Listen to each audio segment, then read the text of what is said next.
Introduce yourself. Gentleman Cadet Gopakumar, sir. Louder. Gentleman Cadet Gopakumar, sir. Louder. Gentleman Cadet Gopakumar, sir. ഇതൊരു ഗോകുലമാക്കി കളയാമെന്ന ധാരണ വല്ലതുണ്ടെങ്കിൽ അത് ഇപ്പോഴേ കളഞ്ഞേക്ക്. No, sir. Yes, sir. Next.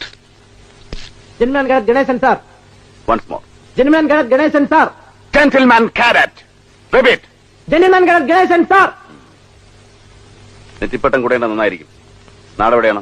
Tripura. Triprayar Ganesan. ആനക്കിടുന്ന പേരാണല്ലോടോ. ചോദിച്ചതിന് ഉത്തരവില്ലേ? Yes, sir. Louder. Yes, sir.